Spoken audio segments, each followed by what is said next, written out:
Unique classes के एक और नए वीडियो में आपका फिर से स्वागत है।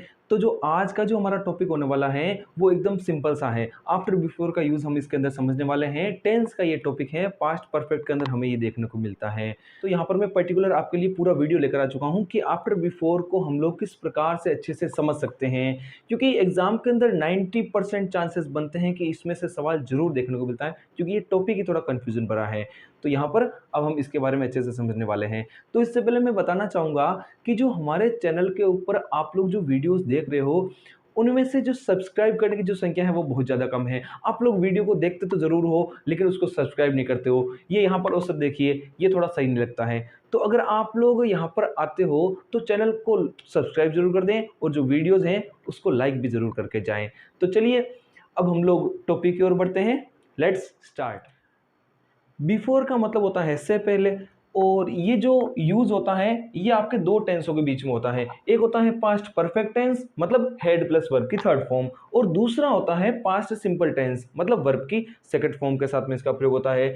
तो आपको ध्यान रखना है कि जो सूत्र बनेगा वो तो बनेगा, जो बिफोर है उसका मतलब होता है से पहले। तो सूत्र को याद करने का एक तरीका बताता हूं, आप हमेशा दिमाग में फिक्स करके चलो। बिफोर का मतलब से पहले, तो वर्ब की जो थर्ड फॉर्म है वो सेंटेंस में बिफोर से पहले यूज लेनी है। आगे बात समझ में। अब जो बची हुई चीज है वर्ब की सेकंड फॉर्म, तो उसको पीछे लगा देंगे। और जो हम लोग अगला प्रयोग पढ़ने वाले हैं आफ्टर, उसका मतलब होता है के बाद। तो आपको दिमाग में लेकर चलना है कि जो वर्ब की थर्ड फॉर्म है उसका प्रयोग होगा बाद में। आई बात समझ में। मतलब पास्ट परफेक्ट वाला जो सेंटेंस है वो आफ्टर के हमेशा पीछे यूज होगा, और बिफोर का मतलब है कि पास्ट परफेक्ट वाला जो सेंटेंस है वो हमेशा बिफोर के आगे यूज होने वाला है। आगे इतनी बात समझ में। तो चलिए आगे देखते हैं। जो पास्ट परफेक्ट है उसके लिए आ जाएगा सब्जेक्ट, हेड प्लस वर्ब की थर्ड फॉर्म, ऑब्जेक्ट। बिफोर का मतलब पहले, तो वर्ब की थर्ड फॉर्म पहले। तो बची हुई क्या, वर्ब की second form past simple tense, तो उसको हमने पीछे लिख दिया।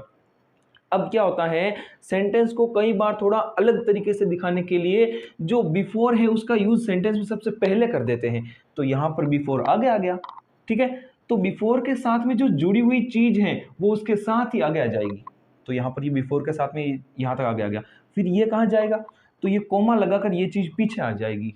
आई बात समझ में। मतलब आपको ध्यान रखना है, बिफोर के बाद में तो हमेशा वर्ब की सेकंड फॉर्म लगेगी, और आगे हमेशा लगने वाली है वर्ब की थर्ड फॉर्म। इस चीज को थोड़ा दिमाग में रखना है। यहाँ पर है, मेरे स्टेशन पर पहुंचने से पहले बस जा चुकी थी। मेरे स्टेशन पर पहुंचने से पहले बस जा चुकी थी। काम दो हो रहे हैं, मैं स्टेशन पर पहुंचा, बस जा चुकी थी। तो आपको एक चीज दिमाग में फिक्स कर लेनी है, जो काम पहले पूरा हो चुका है उसको परफेक्ट टेंस में लिखना है। आई बात समझ में। जो काम बाद में हुआ उसको पास्ट सिंपल में लिख देंगे। तो दो काम हुए, मेरे स्टेशन पर पहुंचने से पहले बस जा चुकी थी। पहले कौन सा काम पूरा हो गया, तो पहले तो बस जा चुकी थी। तो दोनों वाक्यों में से समझ में आ गया कि जो काम पहले पूरा हुआ है उसे हम लोग पास्ट परफेक्ट टेंस में लिख देंगे। तो यहां पर बस वाला काम क्या हुआ, पहले जा चुकी थी, तो पहले काम पूरा हो गया। तो बस वाले सेंटेंस को लिख दिया हेड प्लस वर्ब की थर्ड फॉर्म के अंदर। और जो बाद में काम हुआ, मैं तो स्टेशन पर बाद में पहुंचा, तो उस चीज को हम लोग लिख देंगे वर्ब की सेकंड फॉर्म के अंदर। तो इतनी पहचान करने के बाद में कि भाई सेंटेंस कौन से टेंस में लिखा जाएगा, कौन सा वाला वाक्य है, फिर हमें पता चल गया कि भाई बस वाला सेंटेंस है उसको पास्ट परफेक्ट में लिखना है। सूत्र ने बता दिया वो उसको कहां पर लिखना है। तो ये जो बस वाला वाक्य है इसको आगे लिख दिया, बिफोर का यूज किया, और वर्ब की सेकंड फॉर्म वाला वाक्य पीछे लिख दिया। अब कंफ्यूजन के लिए क्या होता है, इस बिफोर का प्रयोग ये वाक्य में पहले कर देते हैं कई बार, दिमाग को बार बार कंफ्यूज कर। ये तो सिंपल तरीका है, इसको तो कोई भी कर लेगा, लेकिन इस बिफोर को वो यूज करके आगे दे देते हैं। उस समय बच्चे घबरा जाते हैं, खराब हो जाता है उनका दिमाग, चकरा जाते हैं वो। तो आपको चकराना नहीं है। यहाँ पर बिफोर के बाद में ध्यान देना है, वर्ब की सेकंड फॉर्म का प्रयोग हुआ था कि नहीं हुआ था, हुआ था ना। तो बिफोर जब आगे आया तो वर्ब की सेकंड फॉर्म भी उसके साथ साथ यहाँ आगे आ गई, ये पीछे नहीं रहने वाली है, ये बिफोर के साथ साथ आगे आ गई। तो बचा ये, तो इसको आगे से उठाकर कहाँ पर रख दिया, यहाँ पीछे रख दिया गया है। तो इस वजह से द बस हैड गॉन ये वाक्य पीछे चला गया है। दोनों सेंटेंस सही है, लेकिन प्रयोग थोड़ा सा डिफरेंट तरीके से हो रहा है, इस चीज को आपको समझना है। द बस हैड गॉन, बस जा चुकी थी, before I reach the station, मैं स्टेशन पर पहुंचा उससे पहले ही बस जा चुकी थी। और ये भी उसी तरीके से बना हुआ है, before I reach the station the bus had gone. दोनों का सेंस है वो सेम ही निकलने वाला है। अब मैं यहाँ पर आपके लिए एक और सेंटेंस लेकर आया हूँ, इसको हम लोग बनाएंगे। मेरे विद्यालय पहुंचने से पहले घंटी बजी, मैं विद्यालय पहुंचा उससे पहले घंटी बजी। तो यहां पर कौन सा, घंटी बजी या मैं विद्यालय पहुंचा, दोनों में से काम पहले कौन सा हुआ, जो पहले हुआ उसको परफेक्ट में लिख दो। तो मुझे पता चल गया कि घंटी पहले ही बज चुकी थी, घंटी वो पहले ही बज चुकी थी। तो उस सेंटेंस को मैं लिख दूंगा पास्ट परफेक्ट के अंदर। इस सेंटेंस को मैं किस में लिख दूंगा? पास्ट परफेक्ट में लिख दूंगा। क्यों लिख दूंगा? तो जवाब ये है क्योंकि घंटी पहले बजी, जो काम पहले हुआ उसको परफेक्ट में लिखो। तो पहले इतना काम करते हैं, द बेल हैड रंग, लिख दिया, इतना काम कर दिया, ठीक है। फिर नियम कहता है कि आप लोग बिफोर का यूज करो। किससे पहले? तो भाई बिफोर से पहले। अब किससे पहले? तो मेरे विद्यालय पहुंचने से पहले, मैं विद्यालय पहुंचा, before I reached the school. इस प्रकार से आपका सेंटेंस बन गया। अब बच्चों के कंफ्यूज करने के लिए यहां पर ये बिफोर वाला सेंटेंस आगे लेकर दे देते हैं। तो इसका अथवा में सेंटेंस इस प्रकार से और बन जाएगा कि before I reach the school the bell had rang. मेरे विद्यालय पहुंचने से पहले ही घंटी है वो बज चुकी थी, या फिर घंटी है वो स्कूल पहुंचने से पहले बज गई। आई होप आपको बिफोर का यूज अच्छे से समझ में आ गया होगा। अब हम लोग आगे बढ़ने वाले हैं आफ्टर की ओर। आफ्टर का प्रयोग भी सीखने वाले हैं। आफ्टर का मतलब होता है बाद में, मतलब आपको ध्यान रखना है वर्ब की थर्ड फॉर्म का प्रयोग होगा आफ्टर के बाद में, और आगे की तरफ आ जाएगी वर्ब की सेकंड फॉर्म, और बीच में आ जाएगा आपका आफ्टर। बस यही नियम है। बिफोर का मतलब पहले, वर्ब की थर्ड फॉर्म का प्रयोग पहले, और बाद में आ जाएगी वर्ब की सेकंड फॉर्म, और यहाँ पर आफ्टर का प्रयोग इस प्रकार से होने वाला है। तो वर्ब की जो सेकंड फॉर्म होगी पास्ट सिंपल वाली, वो तो आगे लग जाएगी, और आफ्टर के बाद में यहाँ पर हेड प्लस वर्ब की थर्ड फॉर्म लगानी है।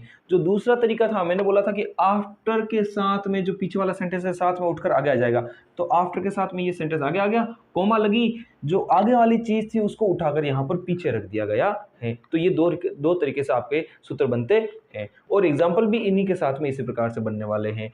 पहला एग्जाम्पल देखो, वह बारिश रुकने के बाद बाहर गया। तो आपको सेंटेंस से तुरंत दिमाग में दो सेंटेंस लेने हैं। वह बाहर गया, बारिश रुकी, तो बारिश रुकने के बाद बाहर गया, मतलब पहले काम पूरा कौन सा हो गया? बारिश के रुकने का काम पहले ही पूरा हो गया। तो तुरंत दिमाग में सोच लो कि बारिश वाला सेंटेंस हम लिखेंगे परफेक्ट टेंस में, और जो बचा हुआ सेंटेंस है बाहर गया वो लिख देंगे पास्ट सिंपल टेंस में, ठीक है। तो सबसे पहले ये बोल रहे हैं कि आप पास्ट सिंपल वाला सेंटेंस लिखो। तो भाई पास्ट सिंपल में वह बाहर गया वो हमने निकाला था सेंटेंस, तो ही वेंट आउट हो गया। फिर आफ्टर लगा दिया। फिर हमने क्या देखा था, काम पूरा कौन सा हुआ? बारिश के रुकने का काम पहले पूरा हुआ। तो इस सेंटेंस को हम लोग आफ्टर के बाद में लिख देंगे, after the rain had stopped. आई बात समझ में? इसी प्रकार से इस आफ्टर को आगे लगाकर ये इस तरीके से बनाया गया है, after the rain had stopped he went out. मतलब कुछ नहीं किया गया है, आफ्टर के साथ में जो जुड़ा हुआ सेंटेंस है उसको आगे लेकर आ गए हैं, और जो बचा हुआ सेंटेंस था उसको उठाकर यहाँ पीछे पटक दिया गया है, और किसी भी प्रकार का परिवर्तन यहाँ पर नहीं हुआ है। अब छोटा सा एक एग्जाम्पल है जो कि आपको साथ साथ में हल करना है। मरीज के मरने के बाद डॉक्टर पहुंचा। मरीज के मरने के बाद डॉक्टर पहुंचा, दो काम हुए, डॉक्टर पहुंचा, मरीज मरा। तो मरीज के मरने के बाद पहुंचा मतलब पहले काम मरीज के मरने का पूरा हो गया। आई बात समझ में? तो मरीज के मरने का काम पूरा हो गया मतलब मरीज वाला जो सेंटेंस है वो लिखा जाएगा वर्ब की थर्ड फॉर्म हेड वाले के साथ में। डॉक्टर पहुंचा, डॉक्टर तो बाद में पहुंचा, तो वो डॉक्टर वाला जो सेंटेंस है वो लिखा जाएगा वर्ब की सेकंड फॉर्म के अंदर। आई बात समझ में? तो सबसे पहले वो बोल रहे हैं जो सेकंड फॉर्म वाला वाक्य है उसको आप लोग आगे लिख दो। नियम पे कह रहा है सेकंड फॉर्म वाला वाक्य आगे लिख दो। तो डॉक्टर पहुंचा, द डॉक्टर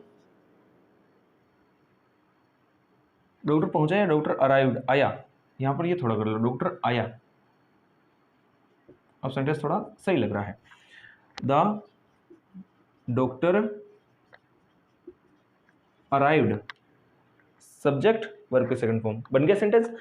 अब यूज कर लो तुरंत आफ्टर का, के बाद के लिए लिख दिया आफ्टर। किसके बाद? तो जो काम पूरा हो चुका था वर्ब की थर्ड फॉर्म वाला, मरीज मर चुका था।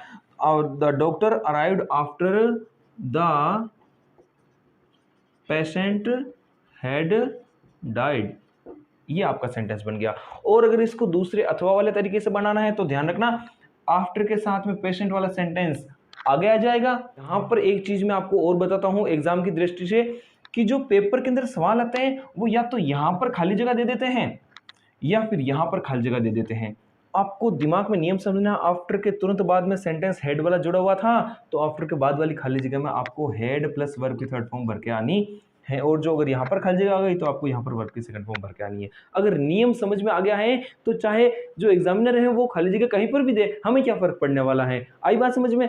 तो इसी के साथ में हमारा वीडियो है अब समाप्त होता है। और अगर वीडियो अच्छे से समझ में आ रहे हैं तो वीडियो को लाइक ज़रूर कर दें और चैनल को सब्सक्राइब कर दें और अपने दोस्तों के साथ में शेयर करना ना भूलें, ठीक है। और यहाँ पर वीडियोस में मैं देख भी रहा हूँ, जो मैंने पहले कहा था कि आप लोग सब्सक्राइब नहीं करते हो, देखकर ऐसे ही चले जाते हो। तो जो वीडियो है और जो चैनल है उसको लाइक और सब्सक्राइब ज़रूर कर दें। धन्यवाद।